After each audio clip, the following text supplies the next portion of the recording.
Saudara, insiden hilangnya Muhammad Ramadan, remaja berusia 13 tahun di Aceh Besar menjadi pukulan berat bagi keluarga, tak terkecuali sang ibu Rosnawati. Sejak hilang Selasa 12 Juli lalu, Rosnawati tetap setia mendampingi upaya pencarian dan berharap korban dapat ditemukan.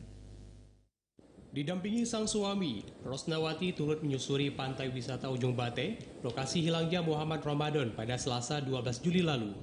Tidak hanya itu, ibu satu putra dan 4 putri ini juga bermalam di lokasi sejak remaja berusia 13 tahun tersebut dilaporkan hilang.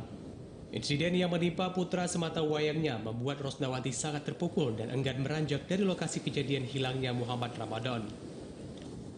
Hingga hari kelima pencarian atau Sabtu 16 Juli, Rosnawati masih tetap menunggu hasil pencarian petugas Basarnas yang dibantu TNI Polri. Meski dalam kondisi terburuk, keluarga berharap korban dapat ditemukan petugas. Kami malam ini malam ke-5. Selama di sini apa aja nih kegiatannya? Ya menunggu keponakan kami yang nggak tahu kalau dia memang masih ada. Kami berharap dia masih ada. Kalaupun dia nggak ada, kami keluarga ikhlas.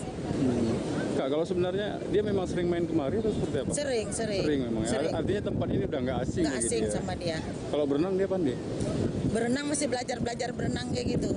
Selain petugas gabungan Basarnas Banda Aceh dan TNI Polri, warga di sekitar lokasi turut mencari keberadaan Muhammad Ramadan. Mereka juga menggelar doa bersama berharap korban dapat ditemukan. Hingga hari ini Sabtu 16 Juli, pencarian telah diperluas petugas gabungan, namun korban belum ditemukan. Cuaca buruk di sekitar lokasi wisata Ujung Bate menjadi tantangan petugas dalam menemukan korban. Dari Aceh Besar, Arman Konadi, TVRI melaporkan.